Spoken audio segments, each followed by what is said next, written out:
और उसके बाद देश का पीएम भी मस्त, सीएम भी मस्त। उस बेटियों के साथ, मां के साथ किया गया, दुनिया के में आज तक ऐसी घटना मैंने नहीं देखी। वहां का मुख्यमंत्री कहता है एक घटना नहीं घटी है, सैकड़ों घटना घट चुकी है। उस मुख्यमंत्री को एक दिन भी जीने का राइट नहीं है।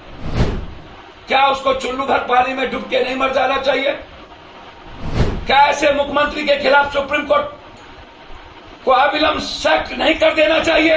3 महीने के अंदर सबको फांसी की सजा मिलनी चाहिए। ऐसे पीएम और सीएम को रहने की जरूरत नहीं है, रिजाइन करना चाहिए नरेंद्र। महीने से घटना घटित हो, ना तो देश के पीएम कभी कुछ बोलते हो, ना तो हम गृह मंत्री बोलता हो, ना ट्वीट करता हो। 150 से ऊपर लोग मर चुके हों। एक दूसरे के घर में एक दूसरे कौम लगातार खत्म करने की तैयारी मणिपुर में हो।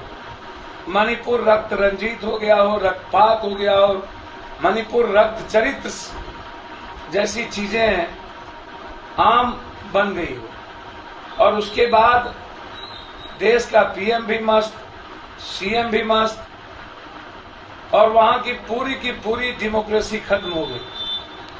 17 दिनों के बाद जिस तरीके से कल रात में वीडियो वायरल हुआ, सैकड़ों लोग 2 अलग समुदाय के बच्ची के साथ नंगे करके 3 घंटे तक लगातार प्राइवेट पार्ट के साथ छेड़खानी करना, उसके इंटरनल कोर्स करना हाथ से, और जिस तरीके से उस बेटियों के साथ, मां के साथ किया गया, दुनिया के में आज तक ऐसी घटना मैंने नहीं देखी। यदि ये वीडियो वायरल नहीं होता तो वहां के सबसे निर्दयी और निर्मम उस मुख्यमंत्री को एक दिन भी जीने का राइट नहीं है। सुप्रीम कोर्ट के सो मोटो नोटिस के बाद वहां का मुख्यमंत्री कहता है एक घटना नहीं घटी है, सैकड़ों घटना घट चुकी है। क्या उसको चुल्लू भर पानी में डूब के नहीं मर जाना चाहिए? क्या ऐसे मुख्यमंत्री के खिलाफ सुप्रीम कोर्ट को अविलंब सख्त नहीं कर देना चाहिए? उस पर बलात्कार के केस लागू नहीं होना चाहिए क्योंकि उनके संरक्षण में बलात्कार किया गया,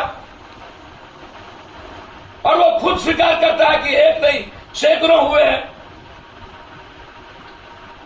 और पहली बार सुप्रीम कोर्ट के निर्णय के बाद हिंदुस्तान का पीएम मणिपुर का नाम लिया, और वो भी यह कहने में कि लॉ एंड ऑर्डर का मामला, कानून का मामला है।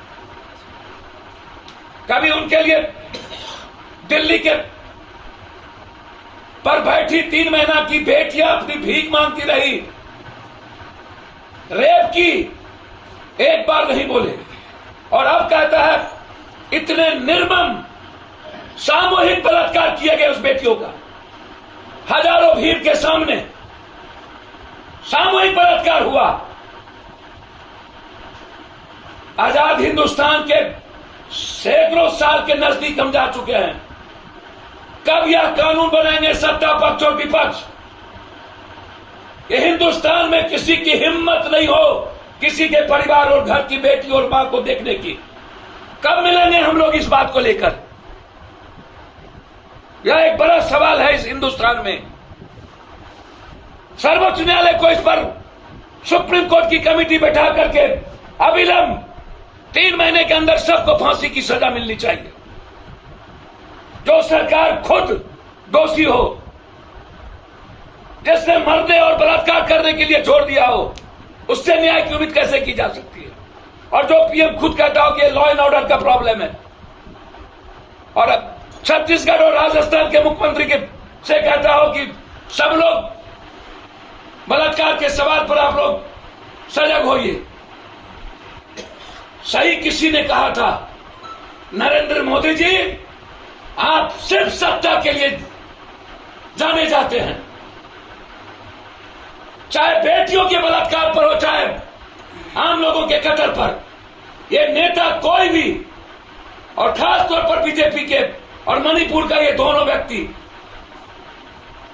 छी छी छी छी छी छी। मैं ऐसे सवालों को लेकर बहुत ज्यादा दुखी हुआ हूं। क्या हम लोग जैसे लोगों को करना चाहिए कि नहीं राजनीति। मुझे एक बात समझ में नहीं आती, जिस देश में नारी को पूजा जाता हो और लगातार निर्भया के पहले जिस निर्भया की घटना पर जिसकी सरकार बनी, जिस नेताओं के चाल चरित्र से पॉल से लेकर के सेक्स का वीडियो वायरल हो, नेताओं का कोई चरित्र ना हो और बलात्कार जैसी घटना नॉर्मल बना दिया जाए,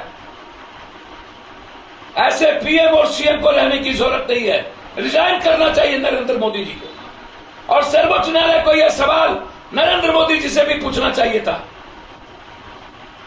कि बीजेपी की गठबंधन की सरकार है, आपने सुरक्षा पर भरोसा दिया था, 3 महीने के अंदर एक बार भी आपने न ट्वीट किया और न ही आप वहां जाने का प्रयास किया। इसीलिए यह सवाल मणिपुर का नहीं है, यह सवाल साउथ और नॉर्थ का नहीं है, यह सवाल हिंदी पट्टी का नहीं है, यह सवाल दुनिया के बेटियों का है, यह सवाल हिंदुस्तान की मां और बेटियों का है।